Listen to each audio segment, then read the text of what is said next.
Morning, magluluto po tayo ng ulam ng mga apo natin. Naulam ko na rin po to guys. Ayan, may malunggay tayo.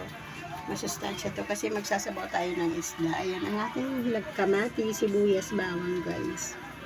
Ayan, sasabaw tayo ng isda. Ayan. Malalaki to guys, kaya 2 peraso lang binili ko. Danggit at bisugo. Ayan, sariwa naman po ito. Ayan.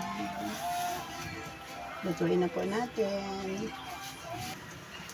Ayan. Ayan, kumukulo na. Lagyan na natin yung isda, guys.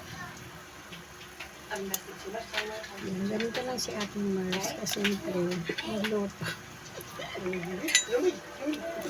Lagyan na natin yung isda. Masarap to sa riwa. Ayan, pakulayin muna natin. Takpan muna natin. Ayan. Buksan na natin. Ayan guys. Kumukulo na. Luto na itong isda. Kaya lagay na natin yung malunggay.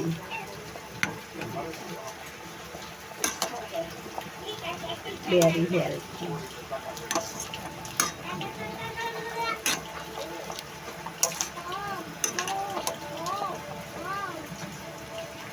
Lagay na natin guys ang kalamansi. Pag nag-iisda ako guys, ginagamit ko kalamansi. Yan, tapos lagyan natin ng konting ano. Wala ka ng betch. Konti lang. Yan, konti lang na betchin.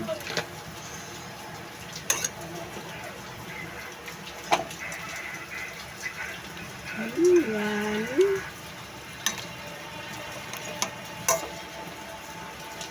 Tikman natin.